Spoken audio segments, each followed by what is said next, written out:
Querido Leonardo, lo voy a presentar como corresponde apropiadamente, que estuvo esperando. Viene desde España. Es activista, pacifista y animalista, director de la Fundación Franz Weber de Suiza para el sur de Europa y Latinoamérica. Es una ONG dedicada a la defensa de los animales, el medio ambiente, el acervo cultural y por la promoción de la cultura de la paz. Es nacido en Rosario, aquí en Argentina, radicado en la ciudad de Barcelona. Como cooperante internacional ha comparecido en sendos congresos, senados, asambleas y parlamentos, convocado como especialista en materia de protección animal en más de 20 países, que es donde desarrolla su trabajo. Su especialidad es el asesoramiento de cargos electos, gobiernos y administraciones para la aplicación de políticas públicas de protección animal y ambiental y la promoción de buenas prácticas entre gobiernos y administraciones. En Barcelona, que es donde desarrolla su activismo local, fue portavoz y enlace político de la plataforma PROU, que consiguió la abolición de las corridas de toros en el año 2010. ¡Un aplauso!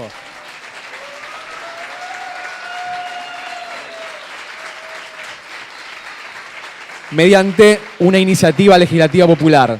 Coordinó también la plataforma Ramblas Éticas, logrando reconvertir los puestos de venta de animales de las Ramblas. Coordinó la campaña CLAC, Cataluña Libre de Animales en Circos, que alcanzó su objetivo abolicionista en el Parlamento en julio de 2015. Otro aplauso más. Muchísimos logros. Es creador del proyecto Barcelona Vet Friendly, aprobado por moción en el Pleno Ciudad Condal en marzo de este año y que se encuentra en pleno proceso de desarrollo. También es coordinador general del proyecto SO21, lanzado internacionalmente en el 2015 y que actualmente se moviliza en una iniciativa ciudadana para promover un giro de 180 grados en los parques zoológicos de todo el mundo, tal y como lo conocemos, algo así como tener un zoológico virtual y no tener a los animales ahí para exhibición. Huésped de honor de la ciudad de Buenos Aires, ciudadano distinguido de la ciudad de Rosario. ¿No querés venir a vivir acá de nuevo, una vez? Nos va a hablar del veganismo, es una postura política. Un bienvenido y un fuertísimo aplauso.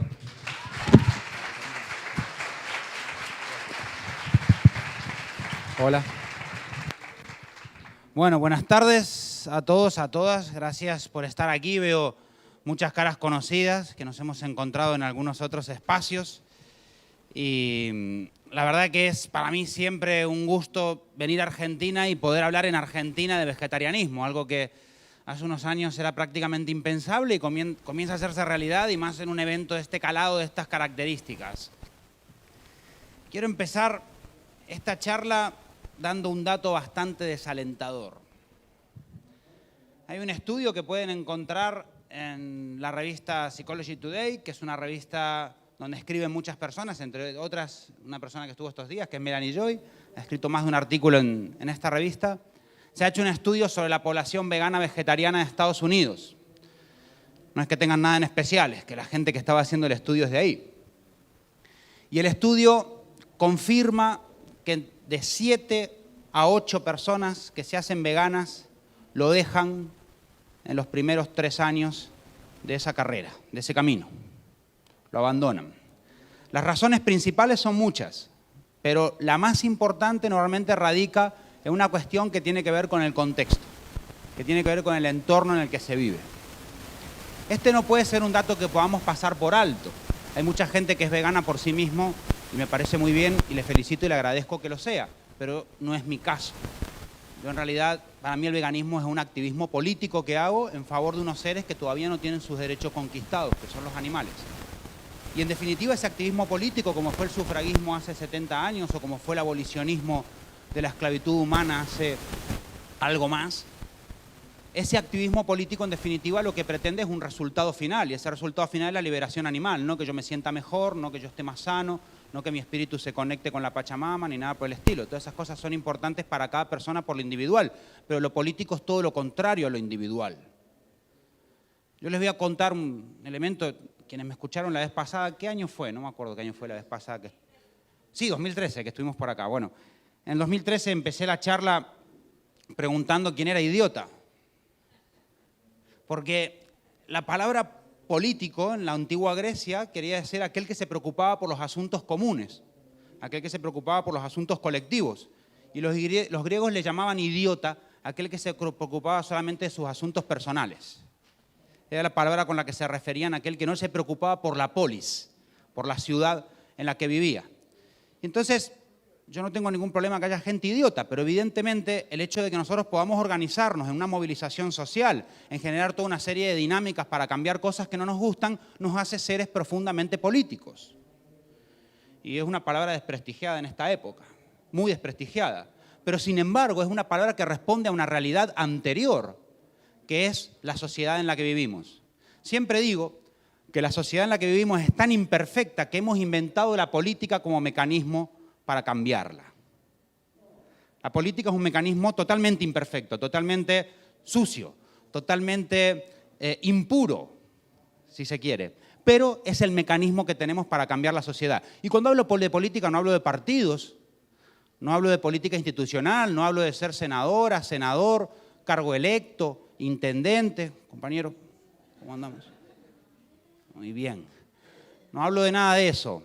Cuando hablo de ser una persona profundamente política, como particularmente me considero, es que creo profundamente en que los cambios individuales deben estar enmarcados en una transformación social. Los movimientos sociales, cuando generamos movilización, somos fuerza transformadora. Y ese es el punto que quiero tocar. ¿A quién me refiero? Les quiero leer una poesía. Como si se dan cuenta, no tenía la charla preparada, ¿no? Miren, es una poesía de una poetisa polaca. La poesía se llama Hijos de la Época y dice así: somos hijos de nuestra época y nuestra época es política. Todos tus, mis, nuestros, vuestros problemas diurnos y los nocturnos son problemas políticos. Quieras o no, tus genes tienen un pasado político, tu piel un matiz político y tus ojos una visión política. Cuando dices produce una resonancia, pero cuando callas implica una elocuencia inevitablemente política. Incluso al caminar por bosques y praderas das pasos políticos en terreno político. Adquirir significado político ni siquiera requiere ser humano, basta ser petróleo, pienso compuesta o materia reciclada. Los poemas apolíticos son también políticos. Y en lo alto resplandece la luna, un cuerpo ya no lunar. Ser o no ser, esa es la cuestión. ¿Qué cuestión? Adivina, corazón, una cuestión política. El aplauso es para Wisława Szymborska, la poeta que ha escrito esto, no para mí que lo leí.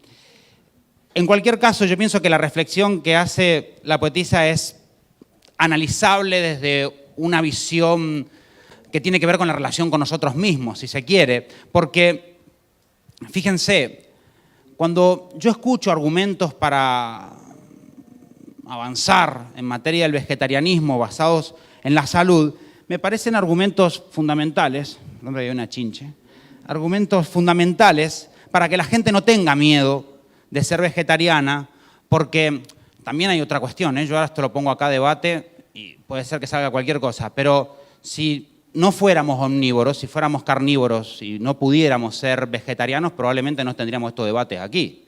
Los debates los estamos teniendo porque tenemos la capacidad de ser. A mí a veces me hace gracia, ¿no?, cuando la gente, para defender la postura procárnica, o procarnista, diría Melanie Joy, la postura procarnista dice que somos omnívoros y tenemos que comer de todo. Es una forma muy pobre de entender el omnivorismo. El omnivorismo nos permite elegir qué comer. Si no fuera así, no estaríamos teniendo este debate, por lo cual yo creo que es interesante explicarle a la gente que no se va a morir si abandona los productos cárnicos o de origen animal. Por lo cual creo que es importante y tiene que ver con esos elementos de seguridad. Pero a mí particularmente no me mueve de la silla, no me para de la silla, no me moviliza el hecho de pensar que voy a estar más saludable o menos saludable. Lo que realmente me moviliza es que haya una serie de seres que estén sufriendo una opresión horrorosa adentro de unos mataderos, adentro de unas ganaderías, y no haya una movilización de aquellos seres conscientes, supuestamente, para que eso deje de suceder. Pero también me parece profundamente político mitigar el cambio climático, porque mucha gente dice, bueno, pero el cambio climático nos va a afectar a todos por igual, eso también es fruto de la ignorancia supina. El cambio climático afecta siempre a las clases más desfavorecidas hoy en día. Los desplazados climáticos hoy en día no son gente que viene de los barrios altos, que viene de las esferas más altas de la Bolsa de Nueva York. Los desplazados climáticos que ya existen, que son más que los desplazados bélicos, son gente que ya estaba con serios problemas de sustentabilidad económica, social y cultural. Pero también me parece profundamente político un dato que recién, y te lo agradezco mucho, dabas con respecto al informe La larga sombra del ganado, ese informe de la FAO que mencionabas, que habla justamente de la injusticia alimentaria, la división del alimento de forma inecuánime. Me parece que no hay nada más político que tener en cuenta ese asunto. Y hay otro elemento más, que se habla poco cuando hablamos del veganismo y del vegetarianismo, que me parece profundamente político, que es algo a lo que hemos acuñado un grupo de gente el término de la burbuja agropecuaria. Ustedes seguramente oyeron hablar de las burbujas financieras. Las burbujas financieras son aquellos mecanismos por los cuales se infla el precio de algo sin que ese algo aumente de valor, solo aumenta de precio. Bueno, esos mecanismos, que habrán oído hablar de la burbuja inmobiliaria, cosas por el estilo, esos mecanismos aplicados al agro, en las políticas agrarias de los diferentes países del mundo y particularmente donde yo vivo en la Unión Europea, la política agraria común de la Unión Europea, está pensada para que haya una inflación constante del precio de un grano que finalmente va a acabar en los estómagos de unos animales para engordarlos y lo que menos importa es si ese animal va a llegar al supermercado para ser vendido o no. El negocio está mucho antes de la matanza. Por lo cual, esto nos ubica en una situación muy compleja. Y es que si nosotros hacemos que una persona sea vegana, hasta que no superemos un estándar muy alto de la población, eso no supone ni una sola muerte menos en los mataderos, porque no funciona la ley de la oferta y la demanda. Funciona la ley de la producción y la oferta. Y esto cambia todos los libros que hemos leído sobre economía en los últimos 30 años, porque esto es una dinámica completamente diferente. Ya no se produce lo que la gente necesite, se produce lo que a la finanza le conviene, al capital financiero le conviene. Y mientras eso exista, mientras eso esté ahí, tenemos una misión política por delante que tiene que ver con los dineros públicos, porque más allá que ustedes no quieran y que ustedes sean veganos, veganas y consuman de una manera totalmente ajena a la producción de alimento de origen animal, ustedes de algún modo siguen pagando la estructura y la infraestructura de la ganadería. Todos estos argumentos que basé, la burbuja agropecuaria, la salud, que la salud también tiene una implicación pública y política, en definitiva, por el gasto público que hay que relacionado a los problemas de salud asociado a la dieta proteica, la salud, la distribución del alimento, el cambio climático y la opresión de los seres más indefensos, todos esos elementos confluyen en una gran idea que podemos llamar, en términos de teoría política, la confluencia de intereses. La confluencia de intereses es un mecanismo político extremadamente opuesto al fundamentalismo. El fundamentalismo dice, a mí las cosas me sirven si se hacen por la razón que yo quiero que se hagan. En cambio, los consecuencialistas, o los que apostamos por la confluencia de intereses, decimos hay muchos argumentos por los cuales esta cosa debe hacerse. El fundamentalista solamente tiene como objetivo, en definitiva, la aplicación de una serie de ideas, pero no el resultado de esas ideas. Eso no es tan importante, eso está en segundo plano. En cambio, el consecuencialismo lo que plantea, en definitiva, es cuál va a ser la consecuencia de mi acción. Como, por ejemplo, lo expliqué la vez pasada y no me voy a extender de nuevo ahora, pero la abolición de la esclavitud humana, particularmente la que más conocemos, como no, en un mundo imperialista, es la de Estados Unidos, que tuvo una guerra de por medio, no se hizo por razones éticas, yo también lamento dar malas noticias el día de hoy, no se hizo por razones éticas, se hizo por razones estrictamente económicas. Había un norte industrializado que quería vender unas máquinas a un sur manufacturero y la única forma que tenían de garantizar eso era aboliendo la esclavitud. Blanco y en botella es leche normalmente. Y este hecho determinante en la historia de la humanidad, porque fue gracias a la revolución industrial, no gracias a los libros de ética, fue gracias a la revolución industrial que creó la máquina que pudo reemplazar al negro, tan simple como eso, amigos. Ese hecho determinante en la historia nos da una lección que podemos aprender o no, pero que en definitiva una cosa puede suceder por varias razones a la vez y no por una única razón. Este elemento es el que quiero plantear hoy y lo voy a plantear a partir de una pequeñísima experiencia que tenemos hoy en día en la ciudad de Barcelona en materia de política y vegetarianismo. Como saben, o si no saben, les cuento, este año Barcelona se declaró ciudad VEC friendly. VEC por un sentido amplio de lo VEC. Yo asumo incluso como propios los debates que planteaban antes sobre el huevo, sobre la leche y demás, pero tenemos que entender que el mundo tiene unas velocidades y no todo el mundo tiene las mismas. Y en definitiva, si una persona deja una parte de la alimentación omnívora, yo estaré totalmente feliz, si se sigue avanzando estaré totalmente feliz y cada uno llegará donde pueda llegar. Pero para mí, mucho más importante que los cambios individuales que hagamos es crear un proceso de transformación social basado en toda una serie de argumentos para que esa transformación no simplemente quede a merced de que una persona quiera o no quiera inhibirse de consumir productos de origen animal, sino que haya un mecanismo social capaz de facilitar más el veganismo que el carnismo. Si creamos una sociedad donde sea más fácil ser vegano que carnívoro, adivinen ustedes qué será la mayoría. Tan simple como eso. Hoy en día vas al supermercado y el 90% de los productos tienen algo de origen animal, por lo cual los veganos que compramos el 10% restante. ¿Sí o no? Si mañana fuéramos al supermercado y hubiera, ¿cómo le podríamos poner de nombre a los carnistas que se queden en el último 10%? Habría que poner algún nombre, pero bueno. Si quedan solo el 10% de carnistas en el mundo y el 90% fuéramos veganos, eso se habrá dado solamente por una posibilidad, y es porque el supermercado tenga un 90% de productos veganos. Y no porque me guste comprar en el supermercado, al contrario, promuevo el comercio pequeño, el comercio de cercanía y la pyme y demás. Pero bueno, hoy la mayor parte de personas compramos en grandes superficies en supermercados, por lo cual, si la oferta determina esto, evidentemente va a haber una reacción directa del mercado. Ahora bien, yo les voy a hacer un último planteamiento para luego entrar específicamente en el proyecto Barcelona VEC Friendly y contarles cómo lo hicimos y de qué se trata. Seguramente varias personas aquí han leído las teorías de Marx con respecto a la infraestructura, estructura y superestructura. ¿Se acuerdan más o menos cómo funcionaba eso de la teoría de Marx? Y borremos de la cabeza esa visión peyorativa que tenemos de Marx simplemente porque fue uno de los padres del comunismo. En realidad fue un gran economista que hizo toda una serie de pensamientos y análisis de la economía. Y este es un análisis total, ni peyorativo ni mayorativo ni peyorativo de nada lo que tenga que ver con una estructura económica. La estructura económica tiene tres elementos: el elemento de infraestructura, el de estructura y el de superestructura. La estructura suele ser el meollo del asunto, el qué. La infraestructura son todos los elementos materiales, relaciones económicas, etcétera, que posibilitan la estructura. Y la superestructura es la consecuencia cultural de ello. Bien, hay un autor que se llama David Niebert, que es sociólogo, vegano, estadounidense, que él asocia la explotación animal a esa teoría de Marx.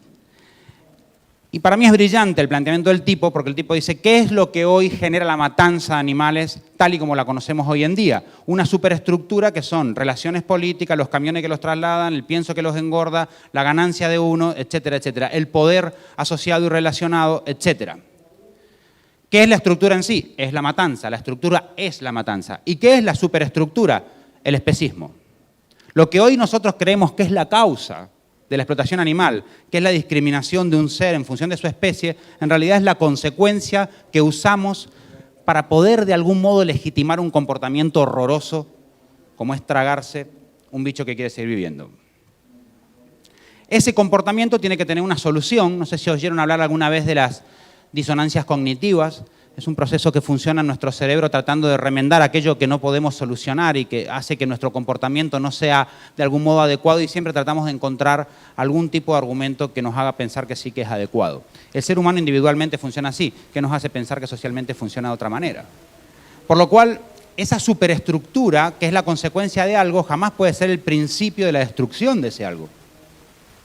Lo que realmente tenemos que hacer es reemplazar la infraestructura de la matanza por la infraestructura de la alimentación vegetariana o vegana. Y les voy a poner un punto más para que no pensemos, yo creo que hoy, cuando me presentabas, hacías la pregunta correcta. ¿Realmente será el veganismo una herramienta para un cambio social? ¿Qué revoluciones se acuerdan en la historia de la humanidad? Revoluciones que se acuerdan. Francesa, zapatista, justo que hay un amigo mexicano, La Revolución de Mayo, acá hay muchos argentinos. ¿Qué más? Nadie nombró el Neolítico. ¿Qué revolución fue el Neolítico? Fue la única revolución global que hubo en la historia de la humanidad. La única gran revolución. ¿Y qué tipo de revolución fue? Alimentaria. La única. Así es. Salimos del nomadismo, salimos de la caza y la recolección y entramos en la era de la agricultura y la ganadería. Fue una revolución alimentaria, la única revolución global que lo cambió absolutamente todo en la historia de este planeta fue una revolución alimentaria.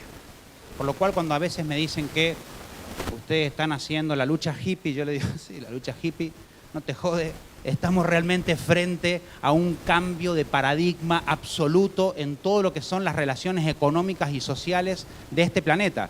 Realmente una opción de desmantelar la industria ganadera con todo lo que la industria ganadera supone generaría sanidad en las cuentas públicas, aboliendo la burbuja agropecuaria. Generaría sanidad para el ser humano también y reducción del gasto público relacionado a la sanidad. Generaría igualdad alimentaria y todo el mundo podría alimentarse por igual. Generaría una mitigación profunda del cambio climático y además la liberación de los animales como último colectivo oprimido de este mundo y al que no se le han reconocido sus derechos en materia individual. ¿A ustedes les parece que realmente eso no es un asunto político? Todavía siguen pensando que ese no es un asunto político. Todavía seguimos pensando que ese es un cambio individual, espiritual. No. Es el asunto más político que existe hoy en día, la reivindicación de los derechos no conquistados, el cambio de paradigma en materia económica, en materia relacional, en materia alimentaria y la destrucción del único planeta que tenemos. Hola, quien no sabía, hay uno solo. Entonces, es evidente que a día de hoy no podemos plantear el veganismo como una cuestión, yo qué sé, como una... Yo nunca entendí eso de la filosofía de vida. Hay gente, filosofía de vida. ¿Cómo filosofía de vida? Es una cuestión política, radicalmente política. Bueno, con todo este background, con todo este pensamiento, con toda esta movilización, un día pensamos que queríamos empezar a cambiar la alimentación desde la política institucional. Entonces dijimos, bueno, lo primero que pensamos, y esto se acordará Alejandra, todavía estábamos por allá dando vuelta por Barcelona, por Europa, queríamos ir a hacer lobby en la Unión Europea, ilusos. Queríamos ir a hacer lobby contra el lobby ganadero y del capital financiero de la Unión Europea, Ale y yo. Pero bien vestido. Y entonces dijimos, bueno, vamos a bañarnos y vamos a ver qué pasa. Claro, nos dimos cuenta que realmente ahí no teníamos absolutamente nada, sí, no, terrible. Recién entrábamos en esto, que yo creo que se nos puede perdonar cierto infantilismo en el pensamiento. Pero dijimos, vamos allá y convencemos a los eurodiputados que le saquen las subvenciones a la carne. Sí, nos dijeron los eurodiputados, llámame mañana. Imagínense ustedes lo que eran los otros lobbies, o sea, era realmente una bestialidad, nos estábamos planteando algo. Porque si le sacan las subvenciones al grano que se van a comer los animales, el negocio de la carne desaparece. Automáticamente el negocio, por lo menos de la ganadería industrial, de la ganadería intensiva, que es el 97% de la ganadería del mundo, desaparece por completo. Digo, qué bueno, hagamos eso y ya está, le sacamos la subvención y punto. Pero vamos mañana que hoy ya es tarde. Entonces fuimos y bueno, nos dimos cuenta que eso era no imposible, lo siguiente, ¿no? Y entonces dijimos, bueno, sin duda en la Unión Europea los ganaderos tienen poder y ahí no podemos plantearnos. Pero luego pensamos, en la ciudad de Barcelona, ¿tienen tanto poder? No hay ni una sola ganadería en la ciudad de Barcelona. Es una ciudad cosmopolita, moderna, muy contemporánea, como diría yo, ¿no? Muy hipster, es una ciudad así como muy... y open mind, ¿no? Entonces dijimos, bueno, quizás se podría intentar que la ciudad de Barcelona haga algo para favorecer el vegetarianismo. Y tiramos así un termómetro chiquito en el año 2008 que le pedimos a Barcelona que haga su primera guía vegetariana para turistas, para gente local. Y Barcelona pagó una guía vegetariana. Nosotros hicimos todos los argumentos que les mencioné antes, pero pusimos un argumento más, que es el derecho de las personas veganas y vegetarianas a tener información correcta, a estar informada, a estar asistida, etc. Sí, claro, por supuesto. Tuvimos unas conversaciones increíbles. empezamos a relacionarnos con gente muy interesante. Yo me acuerdo, tuve una conversación, fíjense esto, tuve una conversación con el presidente del gremio de restauración de Barcelona, y el tipo me dijo algo que yo dije, pero claro, yo no lo había pensado. Me dice, nosotros promovemos mucho en todos los restaurantes de Barcelona, en todos, que tengan opciones veganas, que tengan una gran parte de su carta vegana. Digo, ¿pero por qué? ¿Ustedes son veganos? Me dice, no. Me dice, el tema es el siguiente, cuando un grupo de 8 amigos se juntan para ir a comer y hay un vegano, adivinen quién elige dónde comer. No somos tan débiles. O sea, para elegir dónde ir a comer tenemos un poco de poder. Bueno, la cuestión es que entonces, claro, la persona vegana es la que finalmente decide dónde van a comer los otros 7 también, por lo cual es interesante que los restaurantes empiecen a plantearse esta normalización. Yo les confieso, yo no soy muy amigo de los restaurantes veganos específicos, ni de la cosa solamente vegana. A veces me siento como en un gueto. Sí, de verdad, me siento como en una familia, como en un gueto. Está bueno porque no tenés que andar preguntando nada. Pero luego uno se acostumbra a preguntar y también está lindo, y charlar con la gente. Cuando pregunta, ¿y usted por qué es vegano? Entonces le explicás. ¿No? Te pregunta, ¿usted tiene alguna alergia así al sufrimiento?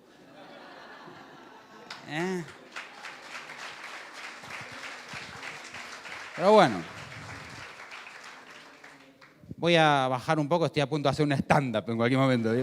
Voy a bajar un poco el nivel de vidilla. Bueno, la cuestión, entonces tuvimos una serie de relaciones y dijimos, bueno, vamos a dar un paso más allá.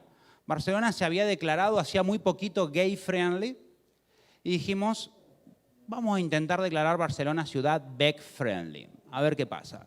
Hablamos con los grupos políticos, venían las elecciones, a cada grupo político le propusimos toda una serie de medidas que tenían que ver con reconversión del zoológico, esterilización de las palomas, bueno, ya estamos en unos debates muy interesantes, esterilizando palomas, fantástico. Y la verdad es que, entre otros, metimos este tema y varios partidos dijeron, qué bueno, sí, vamos a hacerlo. O sea, el primer termómetro funcionó bien. Entonces dijimos, bueno, vamos a hacer un buen dossier. Yo siempre cuando alguien me dice, vamos a hacer esta campaña, tráigame un dossier. Yo empiezo una campaña con un dossier. A mí, tráiganme la información, pónganmela toda junta, entendamos esa información, ordenémosla y a partir de empezar a trabajar. Una recomendación que les doy, como la matriz teórica de la campaña, ¿no? Trajimos un dossier, pusimos todos los argumentos en el dossier, pusimos un segundo termómetro a los políticos cuando habían pasado las elecciones. ¿Qué les parece este texto? Bueno, le sacaría, le pondría esto al texto de la moción. ¿Qué les parece el dossier? No, muy convincente, muy bueno. Hicimos un lobby muy silencioso por todos los partidos y se presentó como moción. Hicimos una presión muy fuerte en el Twitter durante 48 horas y se aprobó Barcelona como la primera ciudad veg friendly a nivel mundial. ¿Qué quiere decir la declaración de veg friendly? Cualquiera puede pensar la declaración de veg friendly una declaración institucional, donde ya nos declaramos amigos y ya mañana nos olvidamos. Nada que ver.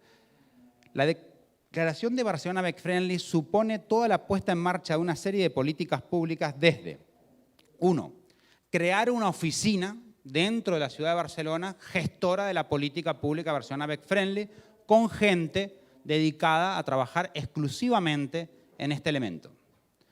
2, poner en marcha toda una serie de mecanismos, que lo voy a dividir de forma muy esquemática. Primer punto, primer bloque de acciones que tienen que ver con la información. La información quiere decir crear aplicaciones, crear páginas web, guías vegetarianas en varios idiomas, etcétera, etcétera, que la gente pueda acceder fácilmente a la información vegana vegetariana.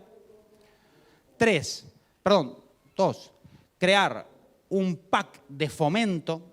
Esta es la parte más importante de la política pública, porque lo que se va a hacer desde la ciudad de Barcelona es fomentar los emprendimientos veganos y vegetarianos. Personas que tengan un emprendimiento, la ciudad de Barcelona, 1, los va a ayudar en el asesoramiento para hacer un plan de marketing, un plan de negocio, etcétera, que le vaya bien, pero además se va a crear una especie, yo le llamo el invernadero, es un microclima entre la institucionalidad representada por la ciudad de Barcelona y también el Proyecto Unido de Naciones Unidas, la banca ética. Allá tenemos una cosa muy interesante que son los bancos éticos. Acá esas 2 palabras cuesta reunirlas. Allá empiezan a aparecer las bancas éticas.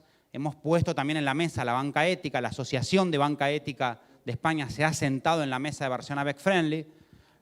el emprendimiento, las y los emprendedores de la ciudad de Barcelona que tienen proyectos en la mano y los movimientos sociales como un cuarto elemento. Y lo que pretendemos ahí es tratar de promover el emprendimiento vegano, vegetariano, con un producto de cercanía, con economía circular, fomentando el cooperativismo y toda una serie de cosas que hacen a las economías más saludables. Ustedes saben, la ciudad de Barcelona ha sufrido mucho menos la crisis en materia pública, por lo menos, no privada, pero sí pública, que otras partes del Estado español, y es simplemente porque es una ciudad donde prácticamente no existe la gran empresa. Sobre todo lo que existe allá son pequeñas pymes, empresas pequeñas, pero un gran tejido que es mucho más fuerte para aguantar cualquier proceso de crisis o cualquier proceso económico como el que se vivió en España. Entonces, bueno, estos elementos fueron los que se pusieron sobre la mesa y estos elementos son los que se están empezando a trabajar en este momento.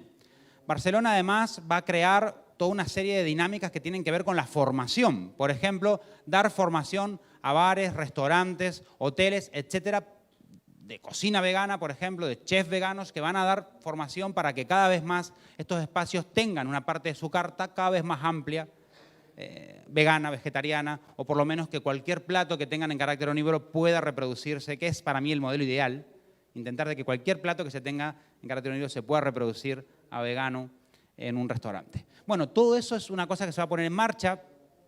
También otro punto importante es que se van a crear actividades culturales. Por ejemplo, tenemos pensado el año que viene, a ver si lo conseguimos, a final de año, hacer el primer congreso de vegetarianismo científico, desde el punto de vista de no solamente la nutrición, porque cuando pensamos en ciencia vegetariana pensamos que es un tema de nutrición, no, tiene que ver, por ejemplo, con el cambio climático, tiene que ver con los elementos también socioeconómicos que están detrás del tipo de un tipo de economía u otra, etc. Entonces, todos estos elementos son importantes.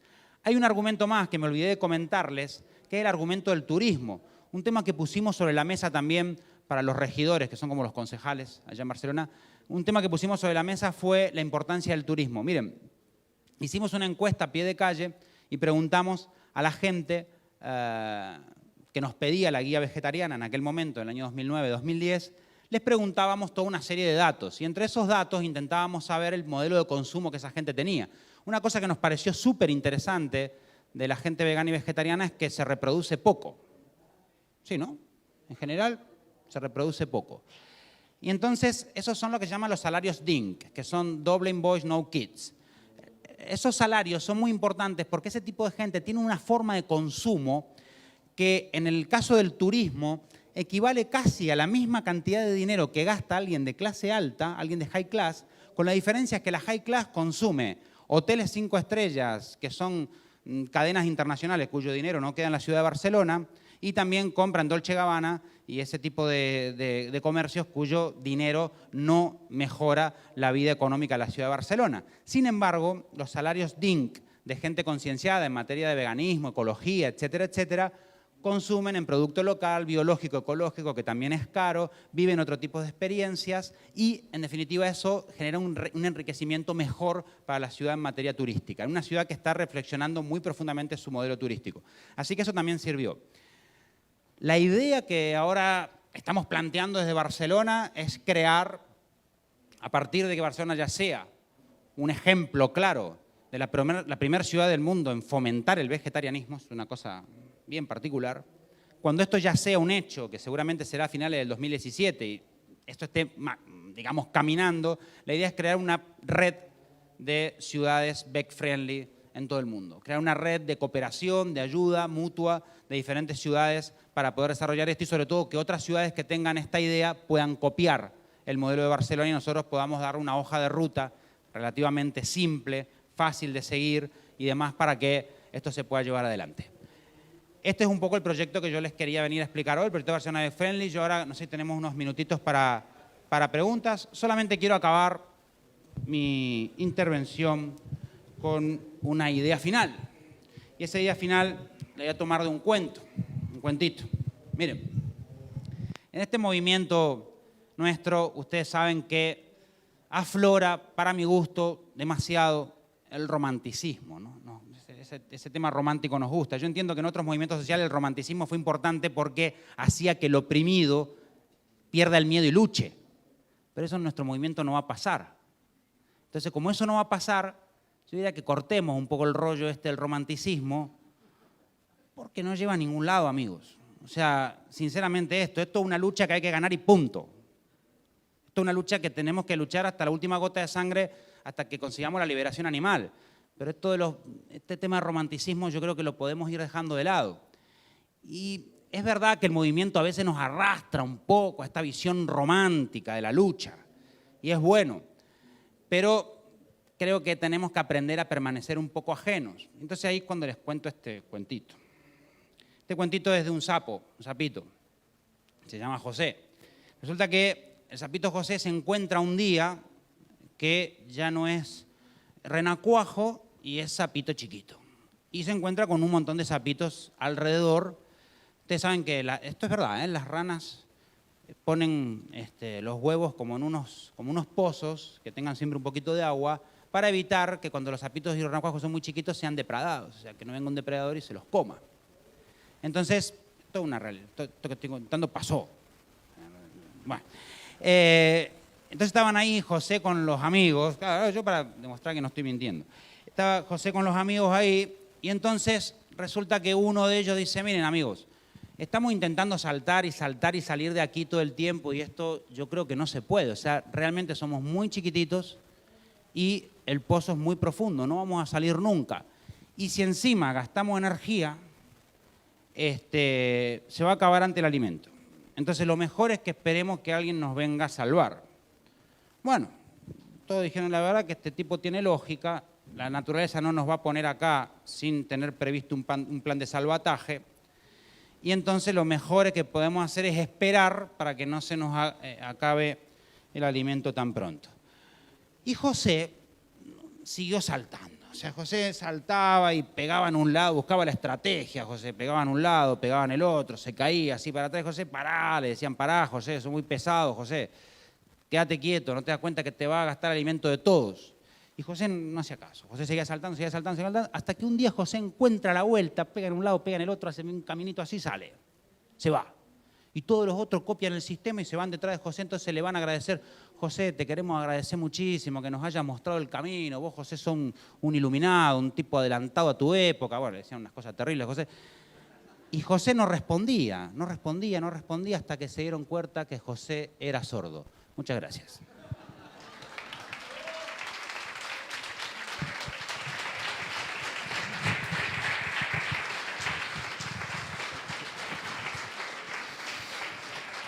Bueno, vamos a iniciar la serie de preguntas con una pregunta mía.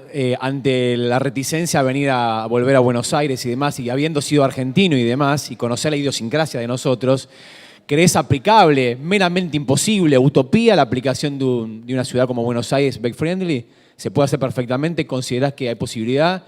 ¿Ves un obstáculo político o de alguna otra naturaleza para eso? Claro, no, creo que la pregunta es necesaria, o sea, en algún momento tenía que salir esto. ¿Podemos hacer eso en Argentina? Sí, claro, es totalmente necesario comenzar a trabajar por ahí, comenzar a trabajar la ciudad. Yo debo decir dos cosas. La primera, tengo que hacer un reconocimiento. Yo tengo una esencia profundamente municipalista. A mí me gusta la política de cercanía, ¿no? Esa política de grandes palabras, que parezca mentira, no. Me gusta más la política activa de cercanía, municipalista. Entonces yo creo que las municipalidades a veces deberían tener más competencias que las que tienen. O sea, que realmente perdamos estas grandes competencias que tenemos en los estados nacionales y centralistas y realmente las competencias se vayan a quienes solucionan los problemas reales de la gente, que son los municipios, ¿no? Por lo cual sí que creo que tenemos que empezar a trabajar los municipios. Ese es el punto número uno. El punto número dos, claro que creo que Buenos Aires puede ser. De hecho, yo me he cansado de escuchar jefes de gobierno en la ciudad de Buenos Aires hablar de Barcelona como un ejemplo a seguir. Bueno, muy bien. Muy bien. Vamos a aplicar entonces que eso sea cierto y que podamos copiarlo. Lo otro que quiero decir también, esto no sé cómo decirlo para no sonar muy pedante, pero bueno. Hay gente que no distinguió en Barcelona la diferencia entre Barcelona Back Friendly a que Barcelona se hizo vegana. Hay gente que cree que Barcelona se hizo vegana ese día. ¿Sabes qué? Yo le cuento como anécdota. A ver, primero, quiero expresar, esa gente de la que voy a hablar ahora son compas míos, los quiero mucho y son gente de la lucha, de la misma trinchera. Pero para mí fue deprimente. Se declaró Barcelona Bec Friendly y a los 2 días había unos desgraciados en una puerta de una carnicería con un cartel que decía Welcome to Barcelona Bec Friendly. Claro, se pensaban que al otro día no iba a haber más carnicería en la ciudad de Barcelona, ¿no? A veces tenemos ese pensamiento mágico tan activo todavía que nos pensamos que bajamos una palanca y se abren todas las jaulas juntas. A mí me gusta ese debate porque el debate de todo o nada está bueno cuando vos no sos un oprimido, ¿no? Así que yo quiero todo o nada. Y capaz que vamos a tener que empezar a plantearlo de otra manera, porque imagínense que yo empiezo a recorrer por ahí y encuentro el lugar donde está la palanca que se abren todas las jaulas juntas. Y la levanto, y una jaula se queda trabada y resulta que un bicho no puede salir. ¿Qué hacemos? ¿Encerramos a todo lo otro de nuevo para que salgan todos juntos de verdad? ¿Verdad que no? ¿Verdad que esto vamos como vamos a la velocidad que vamos y vamos haciendo la velocidad que vamos? Yo sinceramente creo que en Argentina, y hiciste muy bien la pregunta porque conociendo la idiosincrasia argentina, yo creo que no podía preguntarlo de otra manera, conociendo la idiosincrasia de Argentina, ¿se puede? Acá somos de todo nada, de polos, de extremos, no encontramos el camino del consenso, del encuentro, del diálogo. Ya enseguida tenemos un accidente de tránsito, nos cagamos a trompar y después hacemos los papeles. Me cuesta pensar que haya un activismo acá lo suficientemente pragmático como para entender que esto es un avance significativo, necesario, imprescindible, una parte del camino por la que hay que pasar, igual que muchas veces cuando hablamos de bienestar animal. Yo no soy bienestarista, pero si queremos hacer un camino hacia la liberación animal, primero tendremos que pasar por el reconocimiento de la sintiencia de los animales. Y el bienestar animal es un reconocimiento de sintiencia, no hay bienestar mesil. Y entonces, yo creo que está bueno que empecemos a pensar de otra manera, o sea, no sé, qué sé yo. Gary Francione hizo mucho daño. En tu activismo que tiene una connotación política, como bien lo definiste, es una agrupación, y una agrupación que está bien consolidada. Tu forma de trabajar dice, traeme un dossier, es la matrix, trabajamos.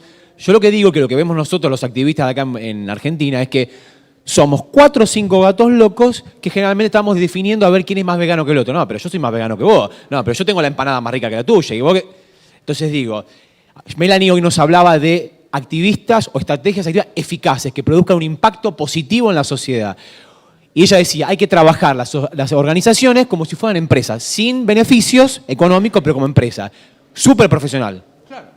Definitivamente, mira, en política lo que cambia las cosas radicalmente es pasar de ser una minoría a una mayoría. Eso es lo que cambia las cosas en la política. En la política no hay otra forma que ser más que el que piensa diferente. Y si yo digo, bueno, ¿quiénes son las personas que están de acuerdo con los derechos de los animales? Bueno, seguramente juntaré unos cuantos, pero no seremos mayoría. Pero si sumo las personas que están de acuerdo con mitigar el cambio climático, capaz que tengo más gente. Y si sumo la gente que dice, bueno, yo también quiero que haya una justicia alimentaria, capaz que se suma más gente. Y yo voy poniendo más argumentos y se suma más gente. A medida que sumo más argumentos, se suma más gente. Yo cuando veo, no sé si lo vieron alguna vez, ese diseño que pone veganismo y abajo pone cultura de paz, por tu salud, por los animales. No sé si lo vieron alguna vez, que tiene así como unos redonditos. ¿No vieron el que hace que los tacha? ¿Dónde está? No. ¿Dónde está, Gustavo? Me está marcando algo y me está volviendo loco. Ah, mira, una cosa así. Ve un diseño que está muy bueno, pone veganismo así grande y abajo hay varios redondelitos así. Entonces, la gente así como más, no sé, el vegano de nivel 5, agarra y tacha a todos y deja solamente por los animales. O sea, como si no lo hace por eso, no sirve. Y eso lo que te hace es mantenerte históricamente en minoría. O sea, declararte perdedor. En vez de veganismo, ponete perdedor acá y es lo mismo. Entonces yo creo que está bueno también empezar a pensar de que para ser mayoría necesitamos acuerdos. Necesitamos conversar con gente que no piensa como nosotros. Saben que en Colombia al café le dicen el tinto. Entonces ellos dicen, tómate un tinto con quien piensa distinto. Y yo creo que es interesante empezar a plantear eso, digamos la psicología, la cultura del acuerdo, del consenso, del diálogo. A mí me pasó con mucha gente, Ale, te acordarás, Alejandra la menciono mucho porque fue también coordinadora de prensa de la plataforma que abolió las corridas de toros en Cataluña, hasta acá es la directora del Santuario Equidad.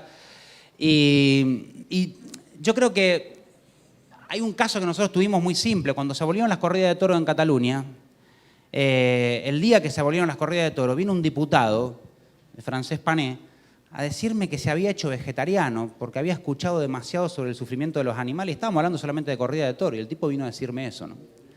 ¿Qué hubiera pasado? ¿El tipo hubiera sido vegetariano si no hubiéramos tramitado un proyecto de abolición de corrida de toros? Seguramente no.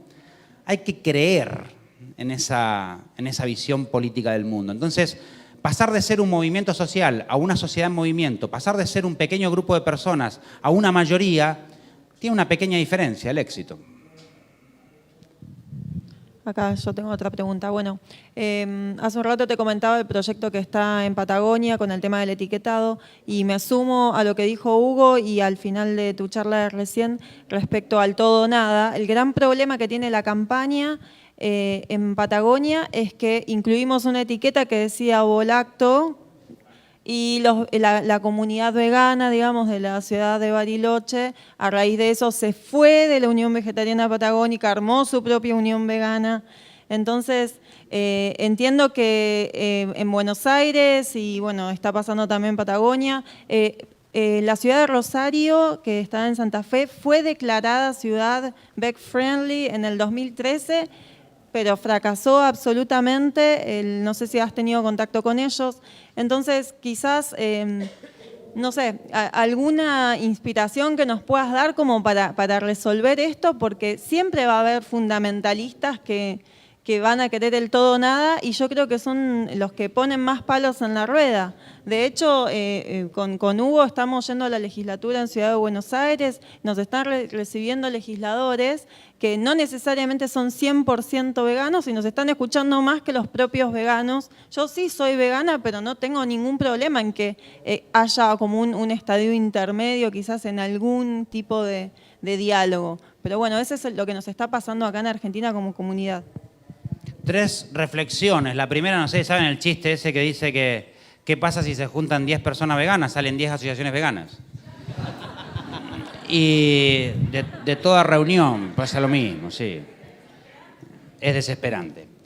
La segunda cuestión a tener en cuenta con lo que decías recién. Claro, a ver, una cosa es, nosotros podemos comparar una acción en concreta, la podemos comparar con 2 cosas. Una, con lo que nos gustaría, y 2, con la realidad. Evidentemente, todo lo que hagamos, si lo comparamos con lo que nos gustaría, va a resultar una basura pinchada en un palo. O sea, no va a servir absolutamente para nada, nos va a parecer poco y tal. Pero la única verdad es la realidad. O sea, con lo único con que nosotros podemos comparar una acción de movilización hacia un lado, hacia otro, es el punto desde el que salíamos, no el punto al que vamos. Porque la única verdad es esa. Hoy, por ejemplo, si me dijeras, y me ha pasado, no te voy a decir nada, que es una locura, me dicen, bueno, vamos a negociar, por ejemplo, una prohibición de los circos con animales. Entonces, claro, nosotros lo presentamos en Cataluña en 2015, presentamos en 2014, en 2015 se aprobó, y los diputados, las diputadas nos decían que teníamos que sacar los animales separar los animales salvajes de los animales domésticos, y en los animales salvajes sí prohibirlo, pero los domésticos ya veremos. Entonces nosotros lo que dijimos, bueno, para salvar la situación, porque si presionábamos con todo no salía nada, y nos quedábamos como estábamos. Entonces yo dije, bueno, perfecto, aprobemos con los animales salvajes, pero hacemos un observatorio para los animales domésticos, entonces evaluamos el sufrimiento de los animales domésticos en un circo y a partir de ese estudio científico determinamos cuáles pueden seguir actuando y cuáles no. La realidad es que hoy en día ningún animal puede actuar en Cataluña porque no se ha demostrado eso, que los animales no sufren en los circos como sí decían los cirqueros. Y gracias a eso prohibimos. Pero claro, yo me comí todas las puteadas de la vegana Inquisición. O sea, que me venían a decir de todo. Como que estaba vendiendo unos animales. Pero no es que partíamos de la situación donde ningún animal estaba explotado y yo decía, bueno, ahora pueden explotar estas vacas que les traigo acá, pueden explotar estos caballos. No es que estaban siendo explotados todos y yo liberaba una parte y la otra la dejaba en una situación donde no perdía la rienda, pero tampoco quedaba abolido completamente. Y bueno, y ponían sobre la mesa un tema de discurso, no sé. Pero por eso digo, creo que hay que tener en cuenta no solamente el lugar al que vamos, sino el lugar del que partimos. Me parece mucho más realista hablar del lugar del que partimos que el lugar al que vamos, porque el lugar al que vamos ni siquiera estamos seguros. Ni siquiera estamos seguros. Y luego una cosa más. Justamente en ese debate donde hablábamos de la prohibición de circos con animales, salta el tema, que lo tenemos constantemente con los zoológicos. De hecho, mañana les invito, quienes quieran ir, mañana tenemos un foro en el Congreso de la Nación, se llama Zoológicos en Revolución. Y bueno, si quieren venir vamos a hablar un poco de qué se puede hacer con los zoológicos. Y cuando hablamos de este tema, yo siempre escucho el mantra ese de llévenlos a los santuarios, ¿no? Cerremos los circos, cerremos los zoos y llevemos los animales a los santuarios. Cuando uno le pregunta qué santuario, te dicen a los de Estados Unidos. Debe estar lleno, hermano. O sea, no sé cuántos hay, pero debe ser todo el territorio estadounidense, debe ser un gran santuario.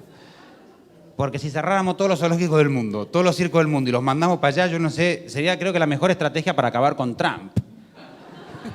Pero bueno, en cualquier caso, uno de los debates que yo les planteaba, yo les decía, sí, me parece una buenísima idea, pero ¿qué hacemos con los felinos? Ah, un santuario de felinos.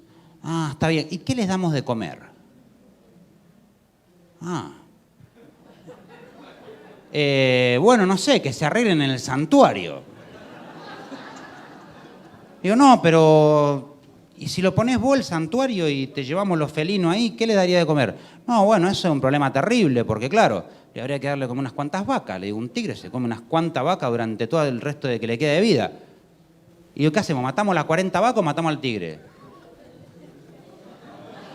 Y matamos al tigre. Digo, ah, listo, perfecto. Le digo, entonces vos imagínate, yo voy a la opinión pública y le digo, señor, amigos, amigas, soy animalista, vengo aquí a defender los animales, quiero prohibir el circo con animales para agarrar ese puto tigre y matarlo.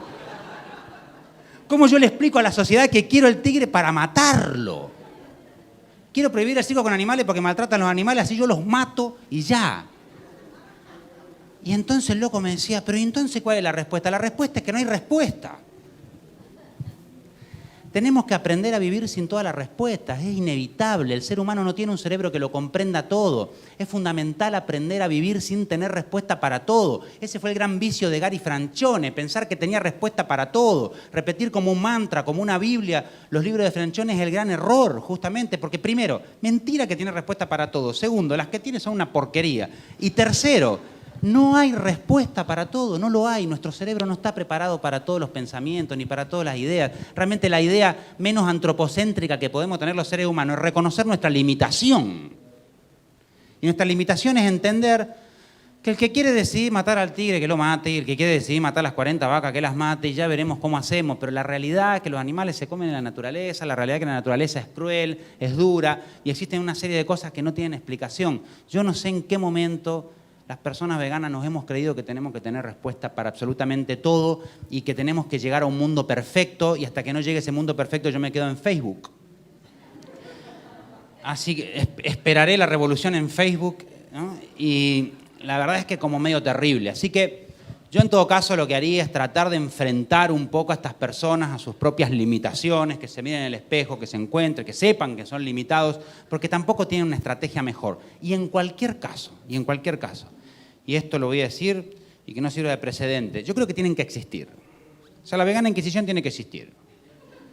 Tienen que ser poca gente, eso es importante, porque yo viví la época en que la vegana inquisición era la mayoría. Nos acordamos de aquellas épocas. Tienen que existir porque si yo te muestro así, en la mano pongo ahí 20 semillas, ¿serías capaz de decirme cuál es la que va a germinar? Quizá haya que tirarlas todas. Yo solamente creo que la mayoría de la gente tendríamos que estar del lado de los discursos normales y no de los discursos anormales. Hace poquito fui a una charla a un amigo filósofo, hablaba el otro día con la gente de Boicot, y claro, el loco empezó hablando, bueno, los sensocentristas pensamos, ya está, el 80% de la gente desconectó. Ya la mayoría tenían en la cabeza una galletita bailando. O sea, los sensocentristas. Y ya siguió la charla y la gente ya estaba pensando en cualquier otra cosa. Creo que tenemos que tratar de acercar un poco más el discurso, hablar de cosas que la gente entienda mejor. Porque realmente, si no, la pregunta a veces, cuando uno escucha hablar una persona vegana, la pregunta que se debe hacer, aquel que no está para nada familiarizado con este sector, debe ser, ¿dónde lo habrá dejado el platillo volador a este? O sea, realmente es como un discurso totalmente alienígena. Así que bueno, mi recomendación es esa. Sí. ¿Qué tal? Bueno, en la charla hay una connotación política, me gustó retomar la idea de los griegos del sujeto como sujeto político, comparado con el idiota, ¿no? Que es el que se centra más en lo individual. Yo lo que estaba pensando es que en la última década en Latinoamérica se estuvo dando una serie de políticas que por ahí favorecían a una mayoría y ahora hay una vuelta a un tipo de política que favorece a una minoría. Es decir, que hay como un intento de que la sociedad se despolitice. Pero esto es también propio por el rol que juegan los medios de comunicación en la sociedad, que demonizan ciertos líderes políticos y en favor de otros. Entonces, más que una pregunta, es una reflexión sobre esto que se dio en Barcelona.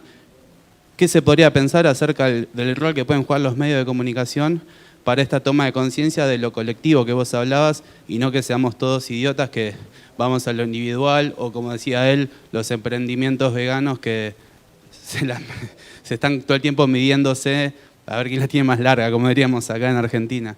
Entonces, es más que una consulta, es una reflexión sobre los medios de comunicación. Buenísima la reflexión y agradecido además de que la hayas hecho, porque sí que los medios de comunicación juegan un rol fundamental, pero yo creo que todavía, y la palabra todavía hay que usarla con los medios de comunicación, yo no sé cuánto les va a durar esto, pero no creo que mucho, porque realmente hay un empoderamiento de la comunicación, se está democratizando cada vez más gracias a las redes sociales. También es un poco burgués pensar que todas las redes sociales accedemos todos, pero bueno. En cualquier caso, es interesante saber que hoy por hoy se está empezando a democratizar la información, así que yo no creo que les dure mucho, sinceramente, la hegemonía de la comunicación en medios también de una poca gente. Eso sí que, por ejemplo, se está empezando a ver mucho en ciudades como Barcelona, donde ya un Twitter bien puesto tiene más llegada, más gente que la portada de La Vanguardia, ¿no? Un fuertísimo aplauso para Leonardo, por favor.